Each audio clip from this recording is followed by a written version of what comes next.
오, 코드 제너레이션. 신기하다.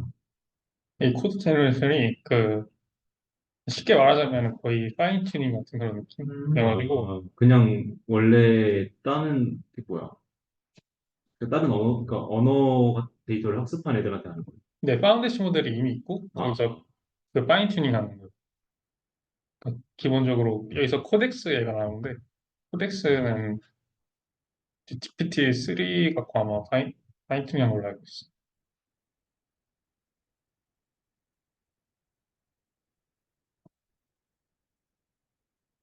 그럼 시작할까요? 네. 네, 이제 코드 제너레이션, CS 이상의 코드 제너레이션 발표를 맡게 되었고, 일단은 여기서 좀 목차인데, 일단은 본격적으로 1번, 2번 같은 경우에는 백그라운드 느낌이어가지고 막 엄청 자세하게 다루지 않고, 그냥 그 딥러닝이 나오기 전에 코드 제너레이션을 어떻게 했는가, 네, 이런 걸 나오고 있고, 여기 3, 4, 5 같은 경우에는 이제 실제로 딥러닝에서 어떻게 사용했는지 이렇게 다루고 있습니다. 그래서 저는 이제 1, 2, 3, 4, 5 이제 CS 이사인 거를 그대로 준비했고요. 여기 마지막에 새로운 모델이 나왔는데 그 모델에 대한 그 논문도 한번 같이 준비해봤습니다. 네, 그래서 이제 프로그램 신테시스는 이제 말 그대로 어떤 프로그램을 쓰는 법을 배우는 거예요. 근데 이제 그래서 이제 가장 첫 번째 시도 같은 경우에는 이 프로그램에 뭘 하는지 어쨌든간에 프로그램한테 알려줘야 되는데 그걸 어떻게 알려주냐면은 로지컬 포뮬러 형태로 알려주는 거죠. 그래서 그 예시로 나온 게 소팅입니다. 소팅 같은 경우에를 프로그램한테 이거를 소팅을 해라를 어떻게 알려주냐 하면은 두 가지 방법으로 알려줘요. 첫 번째, 뭐 bi, 어레이의 bi가 bi 플러스 1보다 항상 작거나 같다. 이런 식으로 알려주고요. 근데 이렇게 알려주면 틀리는 게 또 조건이 하나 더 있어요. 그 어떤 원래 어레이가 a라고 하면은 그거에 대한 A에 있는 모든 원소가 B에 전부 다 있어야 되는 거죠. 그래서 이런 식으로 알려주는 게 그 예전에 뭐 한 2010년도쯤 그때쯤 나왔던 방법입니다. 근데 이거는 이해하기도 어렵고 이런 문제점은 hard to read, hard to write, hard to check 이해하기도 어렵고 쓰기도 어렵고 체크하기도 어렵다고 나와있어요. 그래서 그 다음으로 했던 접근 방법이 예시를 통한 접근 방법입니다. 어떤 소팅을 하라는 걸 예시를 했을 때 3210이 있으면은 아웃풋으로 0123을 내줘라. 142가 있으면은 1, 2, 4를 내주고 9를 있으면 그냥 9 그대로 내줘라. 이게 바로 소팅을 하기 위한 예시를 든 거죠. 근데 이게 문제점은 이 함수도 이거를 그대로 만족한다는 거예요, 이 예시를. 그래서 얘는 좀 정확하지 않는 그런 단점이 있죠. 그래서 이런 예시를 통한 그, 그 코드 제너레이션을 가장 잘 활용한 게 엑셀에 나오는 어떤 그 부가적인 기능인데 음. 이런 게 있으면은 뭐 이런 식으로 알아서 생성해주는 패턴을 인식해가지고 엑셀이 인식해주는 그런 게 있습니다. 네, 아까 말했던 그 이샘플의 단점이 항상 앰비규이티했다는 거죠. 너무 애매모호하고 이런 이샘플로 하는 게.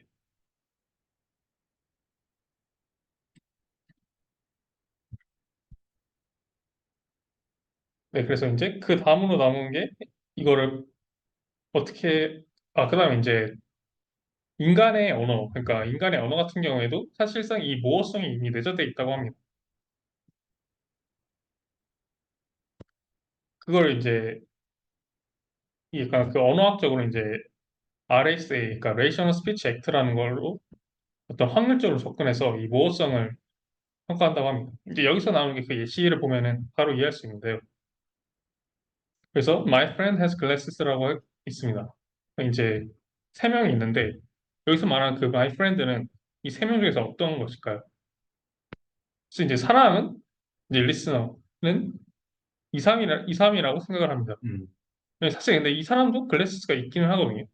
이 사람이라고 생각하지 않고 2, 3이라고 생각하는 이유는 이 사람이 이제 햇이라는 특징이 모자가 있죠. 네, 있으니까, 모자가 있죠. 그래서 모자가 내 친구야라고 했을 거다. 네, 맞아요. 얘가 했으면 모자가 얘가 친구였어라고 했을 겁니다. 그래서 우리는 리스너는 아, 얘가 친구였구나라고 인식을 하고 실제로 네, 사람은 그렇게 이해한다고 하는 거죠. 근데 언어학 이런 거 나와요? 근데 이거는 약간 그거를 베이지안으로 실제로 계산을 합니다. 아, 이게 이렇게 하고 안 되시네. 아, 그래도 발표했어. 아, 네.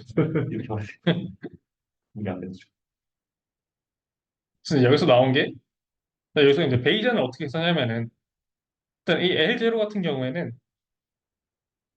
L0 그리고 S1 그러니까 L0 같은 경우는 리스너 제로고 L1은 이제 그 L1은 프로그래밍 리스너라고 해서 아까 말했던 요 리스너에 해당하는 거고요.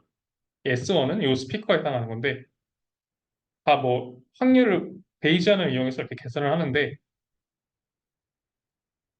여기서 보시면은 사실 이런 수식은 좀 복잡한데 L0 같은 경우에는 블루라고 하면은 그 블루가 두 개가 있잖아요. 그래서 이 블루라고 할 확률은 0.5, 0.5라고 생각을 한다고 합니다.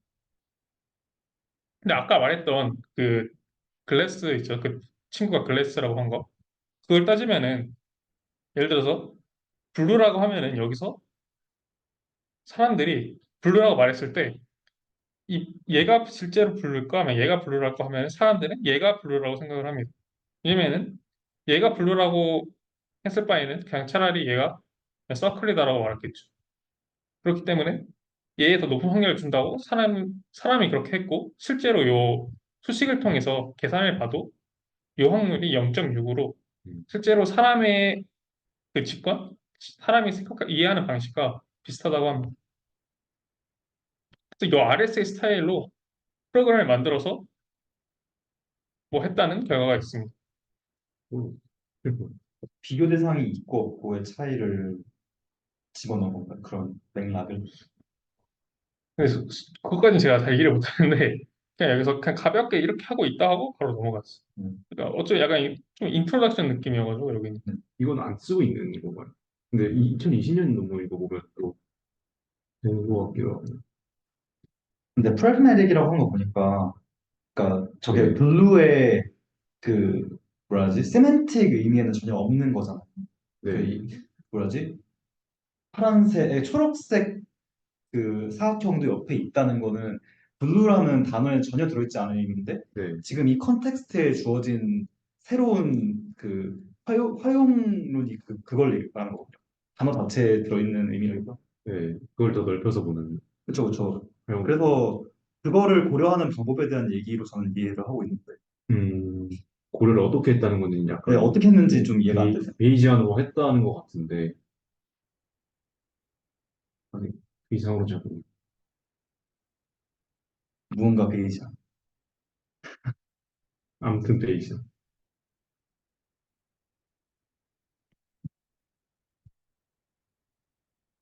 그래서 이제 코드 제너레이션은 이제 랭귀지 모델에서 시작을 하게 됩니다.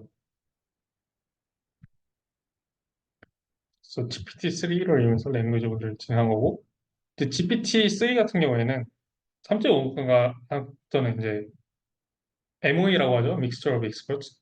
그 중에서 하나가 코덱스라는 게 있는데 얘 같은 경우에는 그 코드 제너레이션에 파인 튜닝 되는 그런 모델입니다.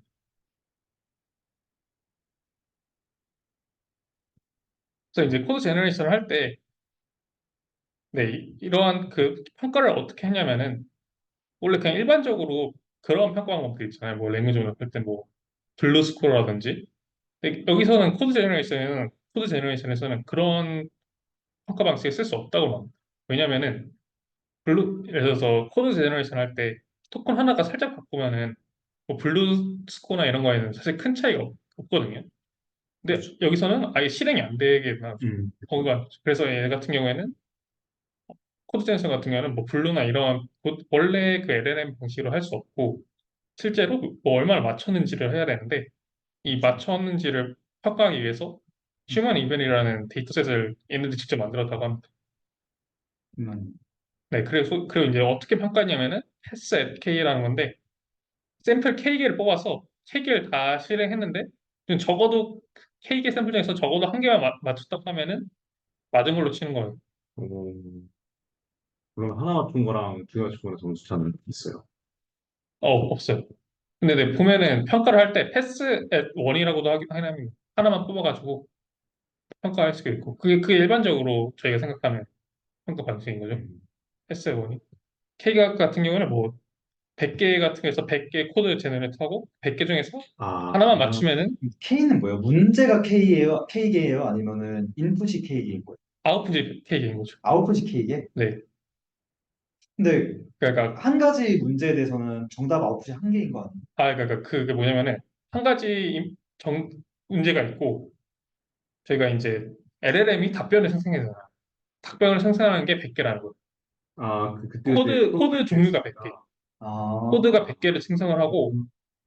그 중에서 그 100개 중에서 틀린 것도 있고 맞은 것도 있겠죠. 네. 그 중에서 한 개라고 맞추면 맞은 걸로 쳐주겠다는 거. 그래서 패스 K에서 K가 작을수록 엄격한 평가가 되는. 네, K가 1이면은 이제 일반적으로 우리가 생각하는 그냥 평가 방법인 거죠. 한 개만 맞춰도 된다는 개념이 제가 이야기로는 그 자기네가 다시 돌려보는 모듈을 만들어서 버그네? 하면은 그 제하고 한 개라도 되면 되는 거니까 그렇다고 생각하면 될까요? 아, 그러니까 버그 뜨면은 바로 제하면 되니까 여러 결과들 중에 그러니까 그렇지. 100개 중에 한 개만 맞췄어도 네. 안 된 99개는 그냥 버릴 수 있는 아, 거잖아요. 돌려보고 그렇게 직접. 생각을 해도 그럴듯하긴 한데 그걸 의도했는지 뭐. 왜 그러니까 한 개만 맞춰도 되는지에 코드의 대한 생각인데. 특수성이라는 말씀이시잖아요. 그러니까 코드 제너레이션에서의 평가에서 가지는 특수성 네. 때문에 돌려보고 맞았는지 아닌지를 바로 확인할 수 있으니까. 네. 근데 사실 생각해 보면은 얘네한테는 이게 킬러 문제잖아요, 일종의. 네. 근데 생각해 보면 누군가한테 킬러 문제를 100번 풀어보라 했어요. 그 100개의 킬러 문제를 주다든지 아니면 하나 한다든지 얘가 100번 풀었는데 한 번이라도 맞으면 얘가 그래도 알고는 있구나라고 생각하잖아요. 아, 그런 개념일 수도 있겠네요. 다른 관점인 것 같긴 한데. 네, 만약에 네. 객관식이면은 100번 풀어서 한 번 맞으면 얘는 이상한 애구나라고 생각하겠지만 어려운 문제면은 한 번 맞은 게 사실은 대단한 거니까 그럴 수도 있겠네요. 뭐를 주관점에 뒀는지 모르겠어요. 네, 어쨌든 간에 그래서 이 패스 K가 이제 나중에 결과 설명할 때 자주 나오는 음, 바로 나오네요. 음, 그래서 패스 원 같은 경우에는 저희가 일반적으로 생각하는 그냥 그 평가 방법인 거죠. 한 방에 거의 안 네네 나오는.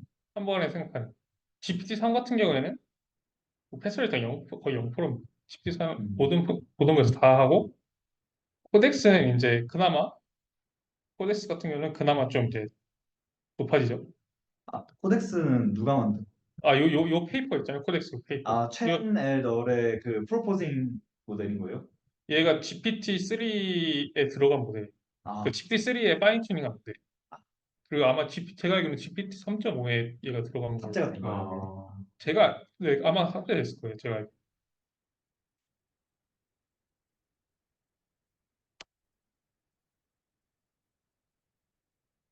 네, 그리고 이제 코덱스 S 같은 경우에는 요거 같은 경우는 이제 한 개만 뽑은 거잖아요. 그 한 개만 뽑았는데 코덱스 S 같은 경우, 그러니까 요거 같은 경우는 그냥 그 LLM이 생각하기에 가장 점수가 높은 걸 하나를 뽑은 거고 코덱스 S 같은 경우에는 그냥 여러 개를 뽑은 다음에 100개 여기서는 100개는 샘플링하고 그 중에서 리랭킹이라는 과정을 한 번 더 거쳐요.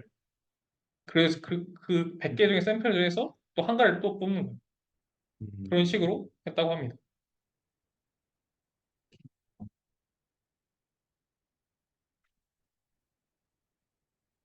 예를 들어 뭐 이스프라임 같은 경우에도 잘못된 이렇게 답변을 생성하고 했는데 커렉트한 답변을 그제서야 했다는 거죠.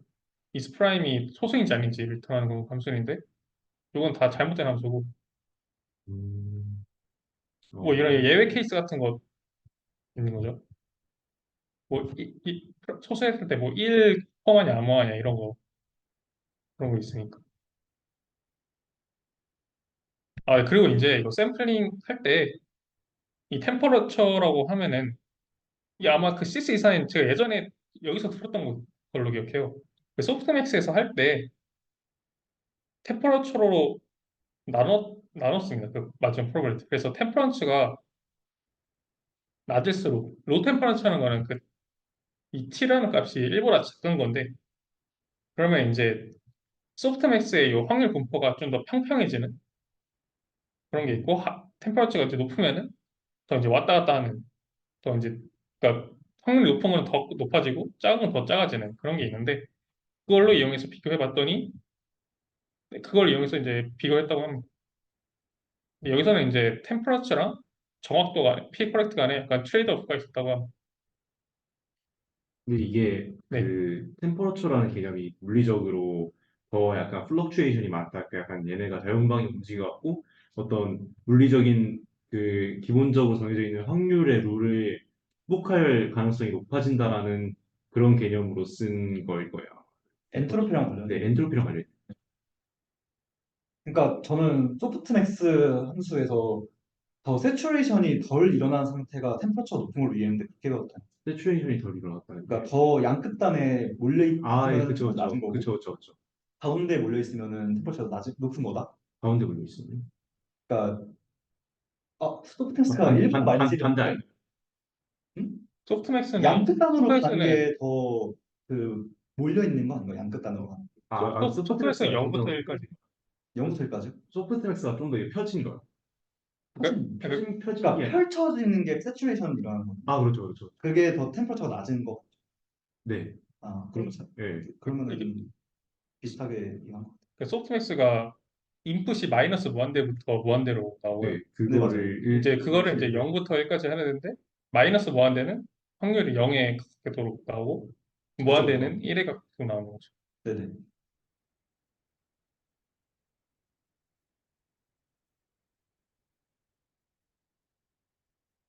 그래서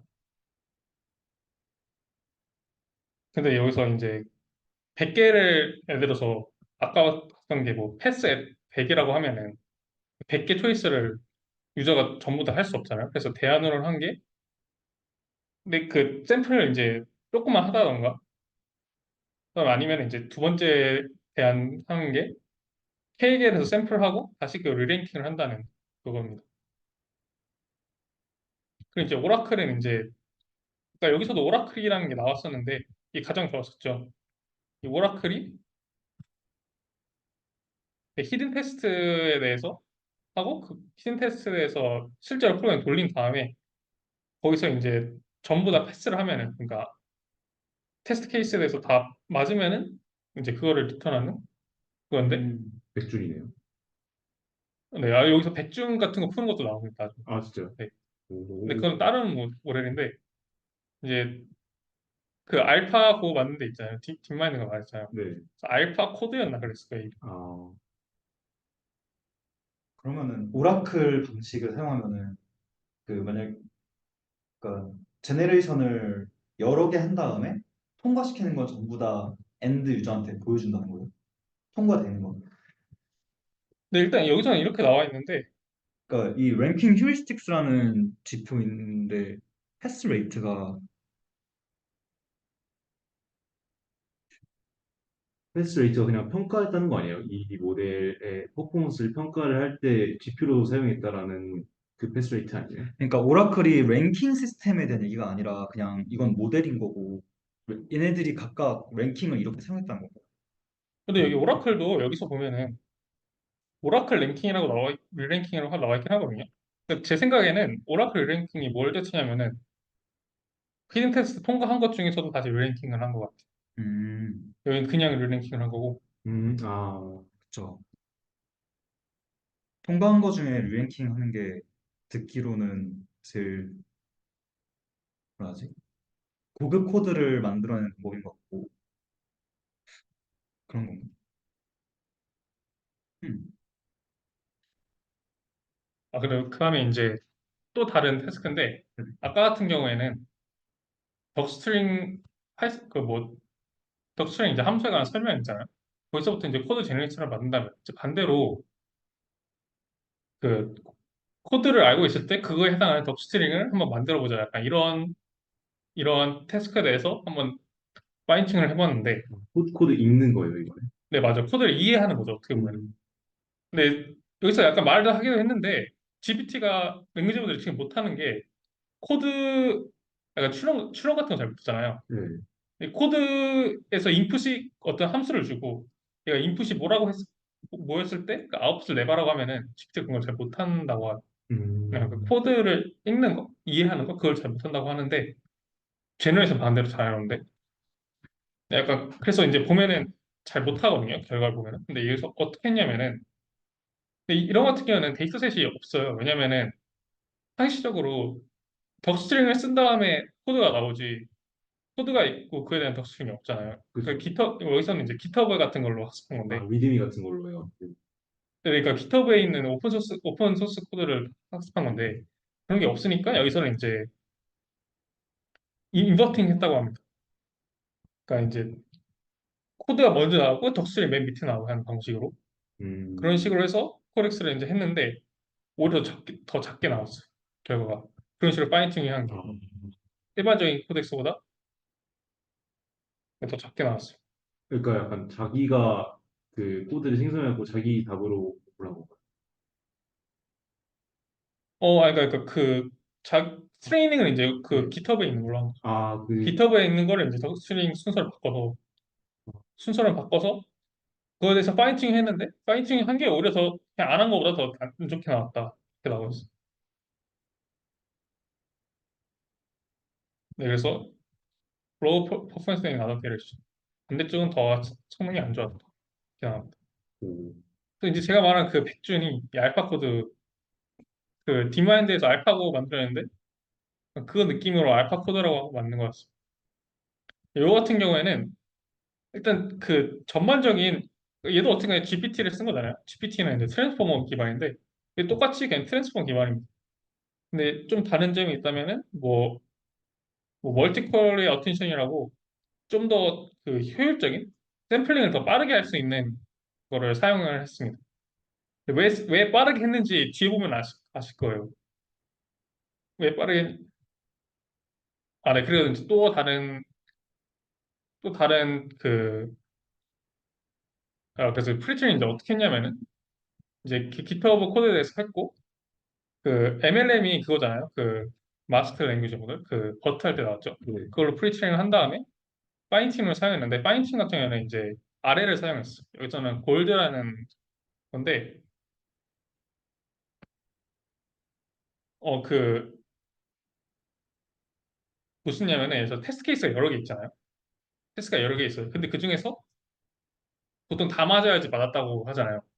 여기서는 보상을 어떻게 줬냐면은 다 맞아야지만 보상을 주는 게 아니라 뭐 테스트 케이스 10개 중에서 한 개만 맞았으면 뭐 1점 보상을 주고 음, 두 개 맞았으면 2점을 보상을 주고 세 개 맞았으면 3점을 보상을 주고 이런 식으로 어떻게 조금만해도 맞추기 했으면 어떤가 보상을 형태로 그런 식으로 리인포스먼트 러닝을 사용했다고 합니다. 맞아요. 이래서 컴퓨터 교육에서도 부분 점수를 줘야 돼요. 네, 맞아요. 맞아요. 부분 점수 딱 맞아요. 부분 점수를 준 거예요. 근데 진짜 약간 교수들 중에서 코드 한 안 돌아가면 빵점 주는 교수들 많잖아요. 저 굉장히 이제 회의적이에요. 그러니까 여기서는 이제 돌아가긴 한 건데 그중에서 테스트 케이스가 10개 있으면 뭐 그냥 한 개를 맞추면 부분 점수 줬다는 그죠? 거죠. 그리고 이제 또 하나 같은 경우에 여기서 같은 경우에는 데이터가 많이 없었다고 해요.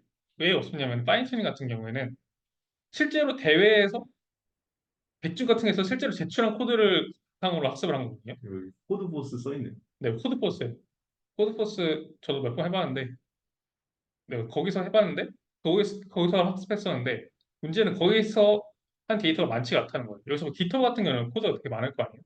여기서 그 실제 코드포스나 이런 데서 제출된 코드가 되게 많지 않으니까 잘못된 답변도 그 트레이닝에 사용했습니다. 아, 어떻게 했냐면은 그 커멘트에 이거는 틀렸다고 커멘트로 적어놓고 돌린 거예요. 약간 네거티브 샘플링 같은 느낌. 네, 그래서 여기서 왜 이거를 썼냐? 근데 뭐 보면은 뭐 논문에 어블레이션 스타디나 이런 거 같은 게 없었지만은 이제 직관적으로 봤을 때 뭐 이런 식으로 하면 버그가 나온다 이런 거를 학습을 할 수 있으니까 이런 식으로 사용했을 것 같다고 그 발표자가 말했어요. 정답보다는 오답도 같이 보는 게 네네 더 오답도 이제 같이 본 거죠. 이 바운더리를 잘 조절하는. 그래서 이제 아까 이제 굉장히 트랜스포머를 샘플링 빠르게 한다고 했잖아요. 그 빠르게 한 이유가 여기 나오는데 100K를 샘플링했습니다. 100K가 1K가 1000이니까 10만 10만 개의 코드를 한 문제당 10만 개의 코드를 제너레이션하고. 근데 문제는 여기서는 한 문제당 서비스 10개밖에 못 해요. 그래서 그 필터링을 하는데 일단 테스트 케이스가 있을 거죠. 그래서 이제 테스트 케이스에서 틀린 거는 다 빼고 왜 클러스터링을 하는 게 이게 뭐냐면은 이제 그 다른 랭귀지 모델 같은 거 별도의 랭귀지 모델 같은 데서 인풋을 제너레이션 합니다. 인풋을 제너레이션 하고 그러니까 테스트 케이스를 만든다는 거죠. 아, 그러니까 저희 이미 테스트 케이스 만들고 따로 모듈을 만드는 거예요? 테스트 케이스를 네네 생성하는? 네네 따로 만들던지 뭐 아니면은 뭐 그냥 랜덤으로 하던지 뭐 어쨌든 간에 어떻게 만들고 그래서 저희가 이제 이 10만 개의 코드가 서로 다른 코드가 있잖아요. 거기다가 그 동일한 인풋을 다 넣는 거예요. 그 중에서 아웃풋이 같은 것도 있지만 다른 게 있겠죠. 근데 여기서 아웃풋이 같으면은 얘는 같은 기능을 하는 코드다라고 묶는 거예요. 아, 그런 식으로 클러스터링 합니다. 그래서 그 클러스터링 중에서는 한 개만 뽑는 거예요. 그 중에. 같은 비슷한 느낌의 알고리즘은 하나만. 네네. 그래서 클래스에서 같은 걸로 묶인 거에서는 하나만 뽑는 거예요. 그거 뽑을 때는 또 뭔가 랭킹 시스템이 있나? 그건 제가 모르겠는데, 근데 일단은 저희가 이제 임의로 생성한 인풋에 대해서 아웃풋이 전부 다 동일한 거잖아요. 네. 그래서 일단 제가 이해하기로는 얘네들은 이제 같은 코드다. 그러니까 코드가 다르더라도 얘네 이제 인풋 아웃풋은 완전히 또 동일하다라고 보기 때문에 뭐 랜덤을 해도 큰 상관 없을 것 같긴 한데 저도 잘 모르겠어요. 만약에 리랭킹을 했는지 안 했는지. 어쨌든 그 중에서 한 개씩 뽑아서 10개를 했다고 합니다. 보이- 네, 그래서 이제 바로 이제 리절트가 나오는데 일단은 이 첫 번째 그래프에 대한 분석이에요. 여기서는 그 샘플링을 늘리면 늘릴수록 10배, 그러니까 로그 리니어 스케일도 증가하는데 샘플링을 10배 늘리면은 6% 정도 정답률이 올라간다고 합니다. 이런 식으로.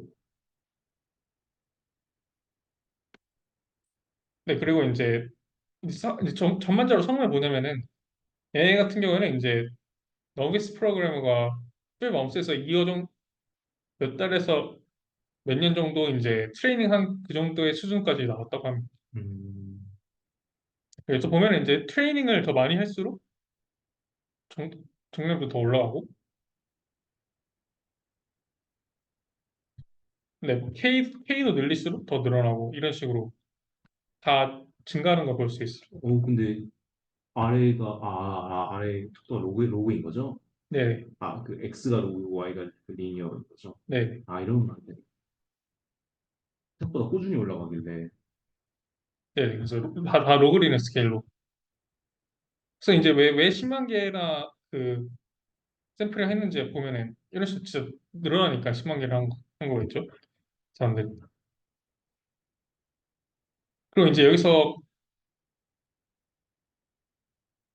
그 과연 얘네 중에서 여러 가지 기법도 있었잖아요. 뭐 골드 같은 리인포스 러닝 이런 그리고 클러스터링 이런 기법들, 뭐 MLM 그 아까 프리트레이닝 할 때 사용한 그런 것도 있는데 얘네들은 그 샘플은 1000개만 했을 때는 큰 차이가 없어요. 왜냐면 그냥 기본적으로 6.7%인데 추가했다고 더 떨어지기도 하고 뭐 이거 같은 거는 더 늘어나긴 했는데 생각보다 큰 차이는 없거든요. 근데 이거를 샘플링을 늘어나기만 해도 확확 증가합니다. 그냥 전체적으로 다 증가했죠. 그래서 보면은 여기 중에서 가장 중요한 게 샘플링이다라고 말하고 있어요. 샘플링 is the largest comparator라고 말합니다.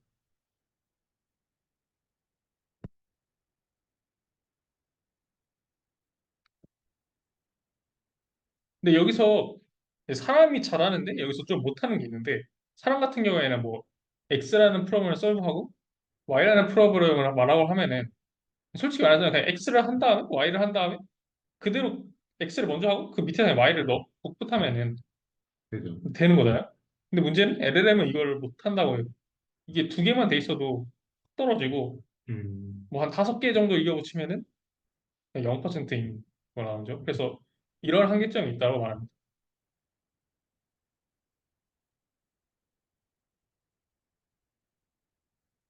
그리고 이제 뭐 여기 또 다른 한계점은 이제 굉장히 비싸다는 거죠. 그래서 보시다시피 실제로 뭐 한 문제 맞추기 위해서 뭐 10만 개나 코드를 제너레이션하고 그런 거 하니까 굉장히 비싸고 그 트레이닝하는 것도 굉장히 비싸다 이렇게 말합니다.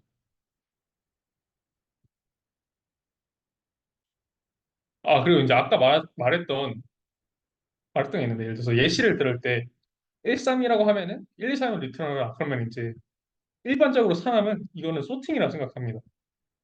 맞죠? 소팅이라고 생각하고 반대로 1, 2, 3을 했을 때 1, 2, 3을 리턴하면은 얘는 이제 두 가지 가능성이 있어요. 뭐 그 두 가지 말고 여러 가지 가능성이 있는데 그중 하나 소팅이에요. 소팅도 1, 2, 3을 인풋 넣으면은 1, 2, 3을 아웃풋 내보내죠. 그래서 얘도 가능하고 있는데 근데 일반적으로 사람 같은 경우에는 그냥 그 아이덴티티 그러니까 그대로 내보내라라는 거를 해석을 합니다. 왜냐면은 굳이 소팅이라고 했으면은 다른 예를 줬겠지. 이런 식으로 생각하는 거예요. 근데 그게 바로 이제 그 아까 봤던 그 RSA 이런 거랑 비슷한 맥락인데 약간 오컴의 문화 같은 느낌도 좀 나는. 제일 단순한 걸 해라. 네. 근데 이제 이거 같은 경우는 잘 한다고 합니다. 이런 식으로 이런 식으로 아까 했던 그 약간 그 RSA 같은 그런 느낌의 문제들을 잘 하고 있습니다. 음. 그래서 뭐 다이얼로그 스타일로 뭐 코드 제너레이션 하는 것도 그런 논문도 나왔다고 합니다. 여기서 별 언급이 없었고 마지막에 브로그로 이 랭귀지 모델에 어떠한 도구들을 사용할 수 있는데 일단 먼저 캘큘레이터를 사용하는 거예요. 일단 이 랭귀지 모델이 숫자 계산에 굉장히 약합니다. 그래서 캘큘레이터를 집어넣는데 이런 식으로 스페셜 토큰을 생성하도록 만드는 거예요. 스페셜 토큰을 생성하고 얘가 이제 디코드 할 때 그냥 실제 계산기에 집어넣으면 됩니다. 이거를. 그러면은 이제 적어도 그 LLM이 뭐 답변을 생성을 할 때 적어도 이제 단순 계산 실수에서는 뭐 오류가 안 난다. 약간 이런 거를 보장할 수 있는 거죠. 캘큘레이터를 넣었으면은. 이거 약간 인지님, 성현님 오시면은 되게 얘기하실 거 많으실 것 같은데 약간 이런 음, 걸로 만드시고 계실걸요? 이런 식으로 모듈 여러 개 해갖고 한 모델에다가 그 태스크의 어떤 그 레벨에 따라서 서로 다른 모듈을 적용해갖고 하는 그런 거 하고 계시는 걸로 알고 있는데. 제가 약간 그 논문 준비한 게 출봉어인데 여기 뒤에 나오거든요. 그 약간 아, 그런 느낌이에요. 네, 그리고 이제 체인 오브 서스트라고 있죠. 또 COT라고 많이 줄여서 말하는데 요 같은 경우에는 이제 잘 못한다고 알려져 있어요. 그러니까 예를 들어서 그 프롬프트를 할 때 이렇게 나눠서 한 번에 풀려고 하면 못하고 이제 나눠서 풀려고 하면 좀 더 그래야지 좀 더 성능이 좋아지나 이런 게 있는데 이거를 이제 체인 오브 서스트를 그러니까 프로그램 형식으로 하면은 더 잘한다라고 합니다. 프롬프트를 받을 때. 음, 이제 툴포머인데 요 같은 경우에는 제가 그 페이퍼를 직접 리뷰 한번 해봤어요. 그래서 이거 같은 경우는 이제 제가 리뷰할 거니까 그냥 바로 넘어가고 이제 리미테이션이 뭐냐면은 실제로 이거 얼마나 도움이 주냐고 하는데 실제로 저희가 실제 개발자들이 이제 개발을 할 때 코드를 실제로 쓰는 경우는 별로 없다고 해요. 에디팅이 한 5%밖에 안 돼요. 대부분은 코드를 이해하는데 시간을 보내고 그다음에 맞죠. 뭐 UI 뭐 ID 같은 거 뭐 넘기는데 뭐 이런 데 시간 많이 보내고 네, 그런 진짜 그렇다고 하더라고. 뭐 아이디 뭐 폴더 여러 개 있으니까 맞죠, 맞죠, 맞죠. 뭐 과제하는 시간, 과제 뭐 할지 고민하는 시간, 아, 과제하기 싫다 생각하는 시간. 맞죠. 이거 아이디가 특히 프로젝트가 커질수록 폴더가 엄청 복잡해져 그렇죠, 그렇죠. 그러잖아요. 폴더가 여러 개 있고. 이런 게 하는데 시간 보내고 에디팅하는 거는 이제 거의 5%이 정도밖에 안 되는데 이것도 근데 심지어 대부분이 디버깅에 포함된다고 해요. 처음에 그냥 쭉 쓰는 거 얼마 안 걸려. 네네. 비슷하게. 그래서 이제 근데 요 부분을 이제 GPT가 이제 좀 랭귀지 모델을 좀 대체한다 이러한 내용이었습니다. 근데 언더스탠딩 할 때도 GPT 쓰지 않나요? 네, 그렇죠. 저는 지금 GitHub에 올라와 있는 그 코드 볼 때 그냥 일단 GPT한테 한번 먹이고 복붙해요. 한번 복붙해가지고 여기 있는 함수들 그 설명해줘 하면은 네, 아, 어떤 순서로 작동되는지부터 해가지고 쫙 설명해 줄 수 있더라고요. GPT가. 저게 2015년이라서 그런가? 아, 뭐 어쨌든 그래서 아무튼 그 네. 뭐 예를 들어서 이제 뭐 개발자들이 그 뭐 AI에 대체되냐고 하면은 그거는 아닐 것 같다라고 예상한다고 합니다.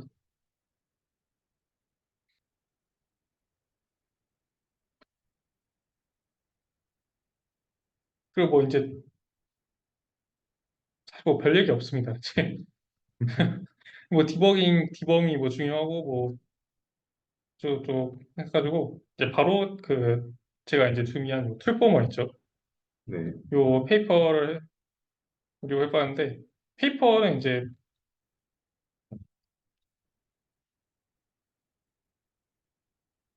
그냥 간단하게 리뷰를 좀 준비해봤어요. 일단 요거 같은 경우에 이제 메타에서 발표한 논문이고 이게 어떤 식으로 답변을 생성해 주냐면은 툴포가 이제 뭐냐고 하면 이제 한마디로 말하자면은 아까 말했을 때 그 캘큘레이터 있었죠. 그거랑 마찬가지로 캘큘레이터만 하는 게 아니라 이 캘큘레이터가 있고요. 위키피디아 서치도 있어요. 머신 트랜슬레이션, 그러니까 번역기도 있는 거죠. 음, 퀘션 앤서링 타스크가 있어요. 얘는 퀘션 앤서링은 하나의 모델입니다. 하나의 LLM이에요. 근데 그러니까 이거 뭐 보여주고 계신 건가요? 아니면 이 PPT를 지금 설명하신 거 같죠? 네. 아, 그거 안 들어가고 있어요 지금? 네? 아니요, 이그샘플 툴포머 그건 나오고 있어요. PPT는 나와요. 아, 예. 혹시 딴 거 보면서 하시나요?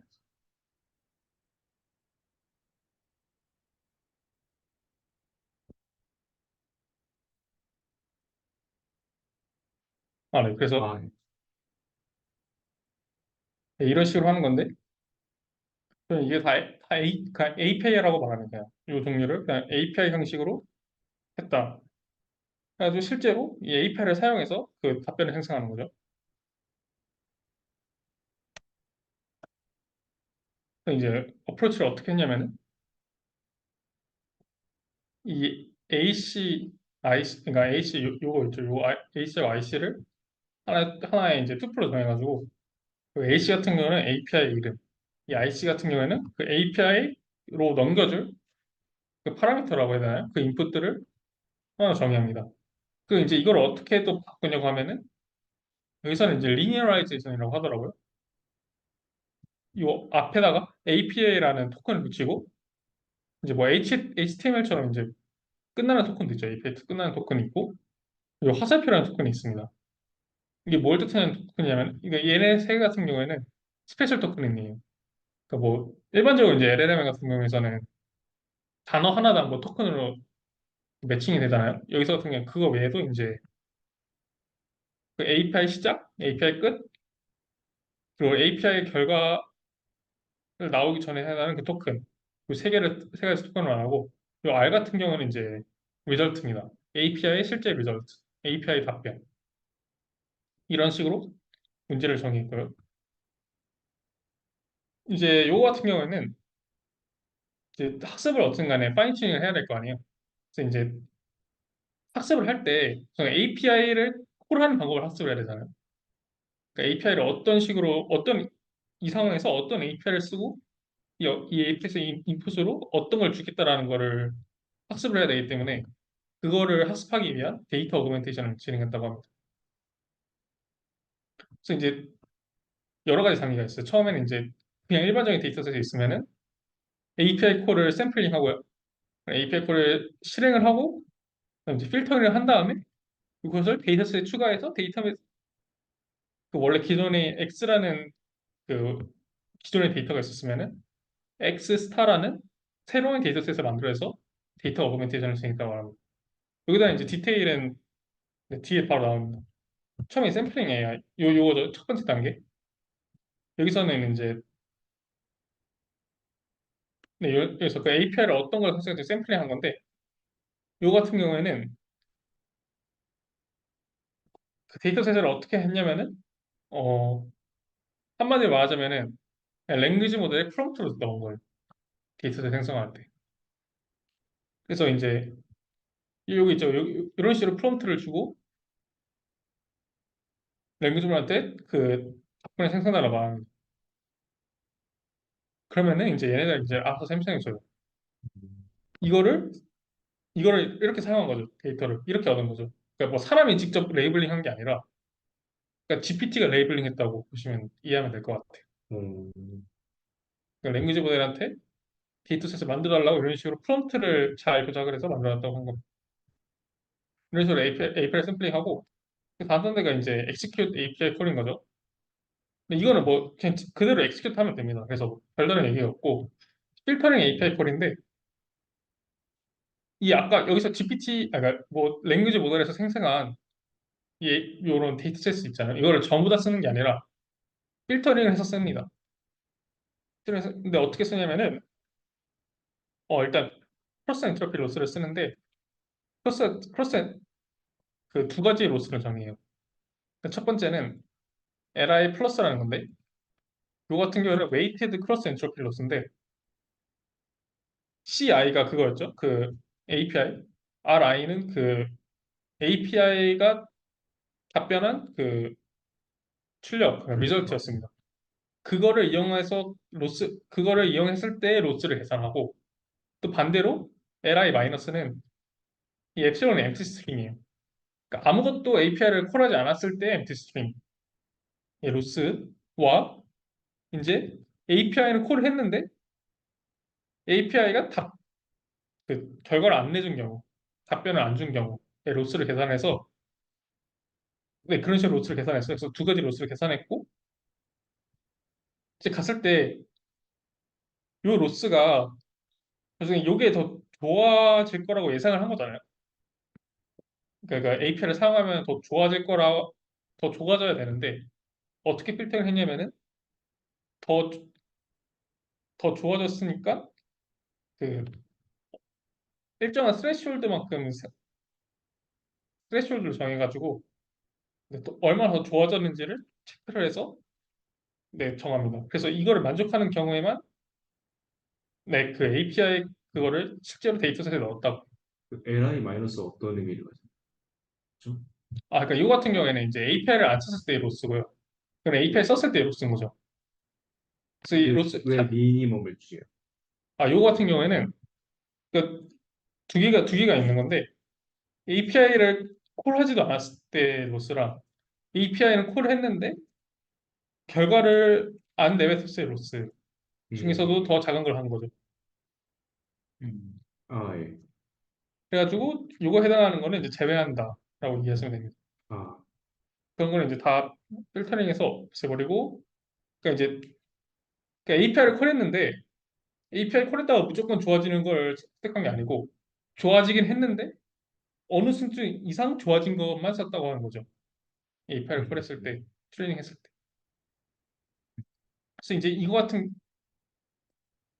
여기까지가 그러니까 아까 보셨던 요게 이제 데이터셋인 거죠. 그러니까 트레이닝 한 게 아니에요. 아직까지는 데이터셋 만든 거고 여기까지가 이제 데이터셋 한 거고요. 인퍼런스 같은 경우에는 뭐 디코딩 할 때 요 스페셜 토큰 있었잖아요. 화살표 토큰.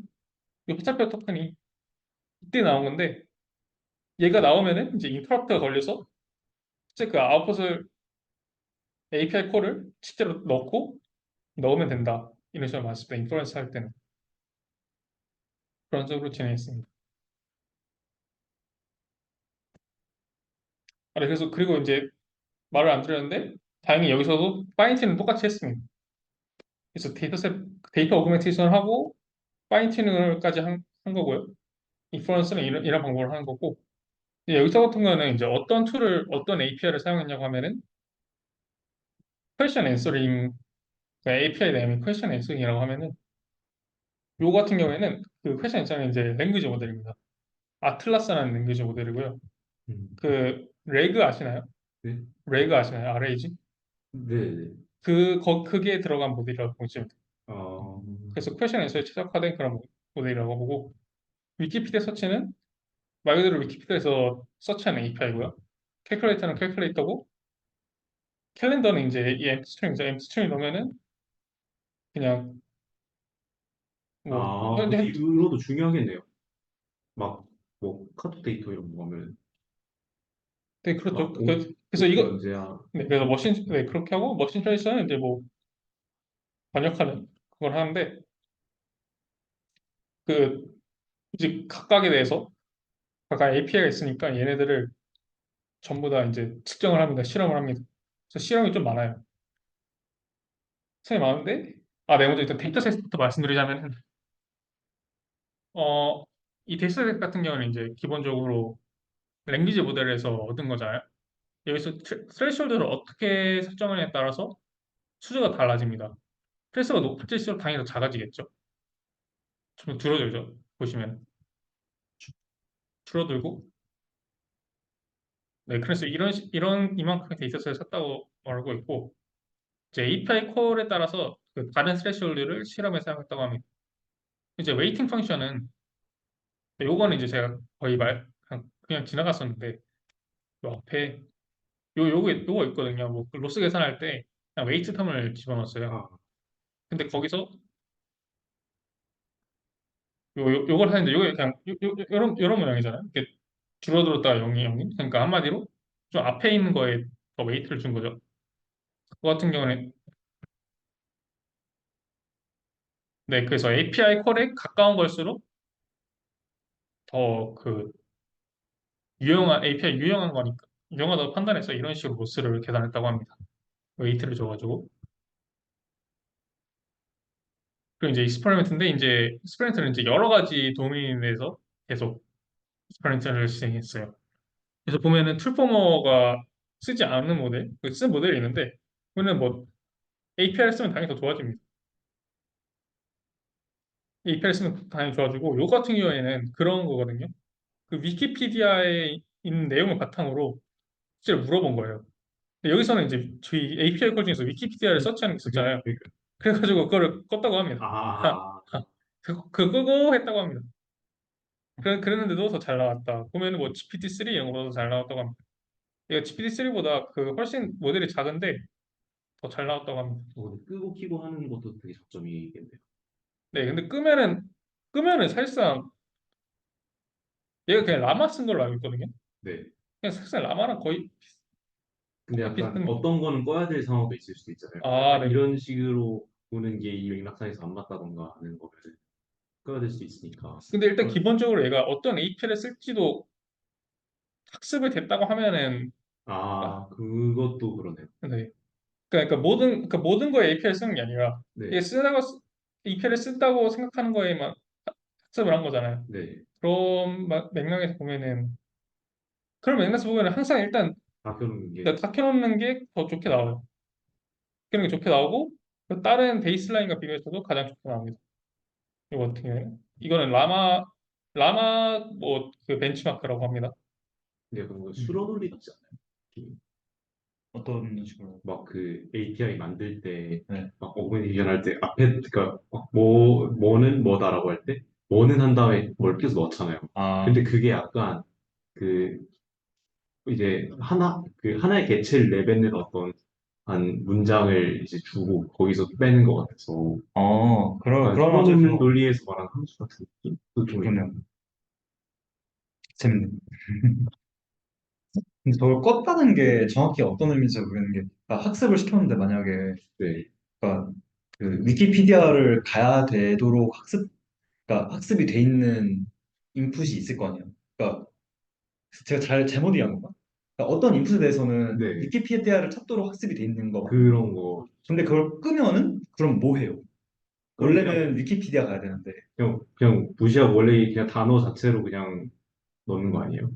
그런가? 아니면 그거 빼고 다시 학습시켰나? 근데 이렇게 파인 튜닝을 안 한 거 아닐까요? 저도 그것까지 그러니까 그 학습 과정에서 그걸 뺀 건지 아니면은 학습은 똑같이 시켰는데 그거 가지 마라고 해놓은 건지가 좀 가지 궁금해. 말라고 해놓은 거. 가지 말라고. 음. 그걸 따로 학습하는 것도 또 자원이라서 일이긴 하죠. 근데 논문이니까. 논문이니까 그랬을 수도 있다. 그러니까 아까 끄고 킬 수 있는 게 장점이라 했는데 네. 그게 그 유저한테도 그냥 아, 딸깍딸깍으로 할 수 있는지 아, 온오프 할 수 있는지가 좀 궁금해서 그런 얘기는 만약 논문에서 끈다고 하면은 네, 이제 결국에는 그 냉기주분들이 토큰을 생성할 거 아니에요. 근데 그중에서 가장 확률이 높은 게 API를 콜하는 거라고 판단한 거겠죠. 네. 그런 게 있으면은 그 API 콜하지 않는 그 가장 다른 토큰을 생성하도록 하면은 그러니까 나머지 중에 제일 가까운 걸 하도록 네, 하는 가장 확률이 큰 걸 하라고 하면은 될 것 같고 API 콜에 대한 확률을 0으로 넣어버려도 괜찮을 것 같고. 그러니까 그 학습이 과연 그러니까 제일 적절한 걸 찾는데 두 번째, 세 번째 적절한 것도 잘 찾도록 학습이 되는지가 좀 그것도 궁금했던 거죠. 궁금하긴 하네. 그걸 끔으로써 생기는 퍼포먼스 드롭은 없는가? 약간 네, 그런 그런 그런 느낌인 거죠. 네, 약간 네. 구글링을 굉장히 잘하는 학생이 구글링을 하지 못하게 하니까 네, 그럼 이제 원래 할 것도 못하더라. 네, 그쵸. 고장날 수도 있는 것 같아요. 완전히 어버버하면서. 저도 이거 트루퍼먼 디세이브는 그냥 당연히 좋아졌겠다고 생각하고 잘 안 찾아봤는데 다시 한번 봐야 될 것 같아요. 그건 너무. 음. 그래서 아까 이거 맞고 이제 이거 같은 경우에는 캘큘레이터가 들어간 거예요. 캘큘레이터가 들어간 어떤 벤치마크냐면 다 매스매티컬 리저닝이 필요한 벤치마크인데 음. 보면은 다 좋게 나왔죠. 뭐 GPT-C 같은 것도 굉장히 못하는데 다 좋게 나왔다. 확실히 좋게 나온 걸 알 수 있습니다. 네, 여기서는 아웃퍼폼이라고 하네요.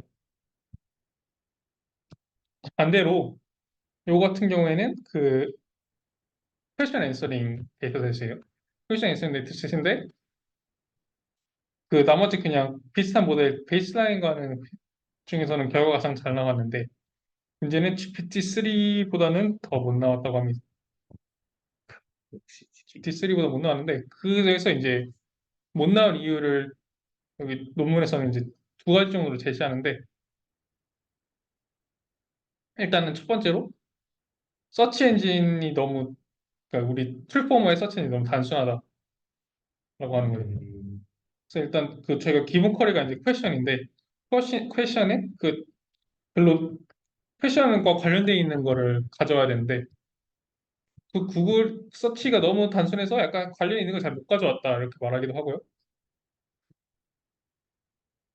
그리고 이제 여기서는 이제 툴포머가 쿼리가 이제 뭐 여러 개의 그 톱 리저트 중에서도 몇 개를 선택하다던가 뭐 저희가 구글링 할 때 한 개만 보지 않고 여러 개를 본 다음에 그중 가장 여러 개를 참고하고 그중에서 보잖아요. 그러니까 그런 거 같은 거를 여기는 없었기 때문에 이런 거를 추가하지 못했기 때문에 약간 더 안 좋게 나왔지 않았을까라고 이제 여러분들 생각하고 여기서 논문 저자는 생각하고 있습니다.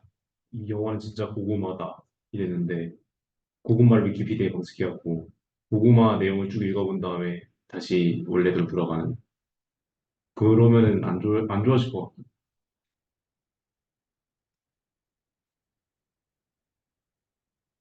그리고 요 같은 경우는 이제 멀 요거는 멀티링구얼 퀘션 앤서링인 거 그러니까 한마디로 여러 가지 언어가 섞여 있는 그런 이제 언어에 대해서 뭐 스페니쉬, 저먼 이런 거에 대해서 학습을 한 건데 보면은 가장 좋은 게 풀포머라고 예상했지만 반대로 이제 베이스라인에서 GPT-J가 더 좋다고 나오는 경우가 있어요.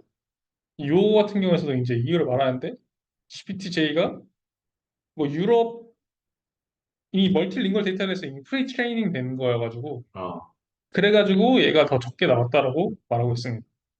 근데 차이니즈도 되게 잘 되는 저도 그건 그러네요. 차이니스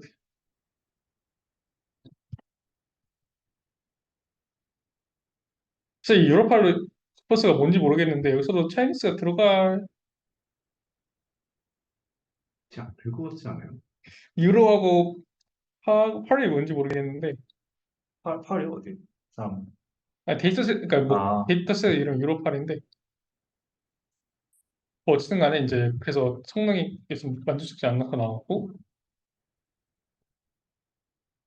요거 같은 경우는 이제 그 캘린더를 잘 보기 위해서 데이터셋에 있는데 템플라마랑 하고 있고 그냥 데이터셋 이런 얘네 데이트, 만든 데이트 메시지네요.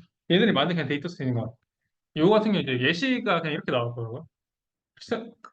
폴란드는 플레이스 포 뭐 어쩌고저쩌고 예, 그 날짜가 들어가는 거죠. 아, 이런 식으로 날짜가 들어가는 거고 오늘로 30일 전에는 무슨 요일이었나. 저거 첫 번째로 날짜 들어가는 게 아니라 아마 날짜 주면은 그 날짜에 따라서 다 바뀌는 것 같은데요. 아, 그런 건가요? 아, 그러니까 막 그 몇 년에는 어디에서 했었고 몇 년에 어디에서 했었고 그러면은 지금 2015년인지 2020년인지 따라 답이 나니까 그거 같아요. 유로팔이 생각해보니까 유럽 의회 같은 데서 막 통역되고 이런 아, 것들, 네, 통번역된 것들 코퍼스로 만들었는데 유럽어들 만들었는데 그럼 저거 핑계네. 네. 네, 그래서 이제 여기서 같은 거는 보면은 뭐 결과 잘 나왔다입니다. 결과적으로. 요거 캘린더를 사용했으니까 현재 날짜를 잘 알고 있으니까 뭐 GTC 같은 경우는 잘 못하는데 뭐 0.8인데 뭐 되게 잘한다 이런 거고 마지막 익스퍼리먼트로 스케일링 로가 있는데 이거 보면은 이제 모델 파라미터가 증가에 따라서 풀포머를 한 게 그 차이가 커지고 있죠. 처음에는 차이가 없다가 어느 수치 이상 같으면 이제 더 효과가 나타납니다. 그래서 나온 게 775 파라미터 이상부터 뭐 한 요쯤 이제 요때부터 이제 효과가 있다고 하고 툴을 사용하는 게 API를 사용하는 게 그래서 스몰 모델 같은 경우에는 그 툴을 사용 거랑 차이가 없는데 위키피디아 같은 경우에는 학습하기 쉬워가지고 잘했다고 합니다. 스몰 모델 같은 경우는 상대적으로. 그래서 이제 라지 모델 같은 경우에는 그 API를 콜 안 하는 것도 더 증가하지만은 API를 콜하는 것도 계속 증가한다고 하고, 네, 그 심지어 큰 모델에서도 그 API 콜을 한 거랑 안 한 거랑 퍼포먼스 갭이 보면 이제 크죠. 이런 식으로 크다고 말합니다. 근데 이제 여기까지가 이제 그 논문 기준으로 섹션 4까지가 있었고요. 뒤에 섹션이 더 많았었는데 그거는 이제 아까 지금 이스포인트만 봐도 되게 내용이 많잖아요. 너무 많아가지고 생각했습니다. 그러니까 시청자 여러분께 넘기는. 네. 그중 마지막 하나 섹션은 컨클루전이 있고 뭐 릴레이티드 워크 있고 이런 거 빼면은 막 크게 그게 많지는 않을 거예요. 중요한 내용은 다 설명이 네, 됐다. 이스포인트까지는 다 있고 네, 발표를 마치겠습니다. 그 중요한 이름인 것 같습니다. 그러면 오픈 끌게요. 이거 주문. 네.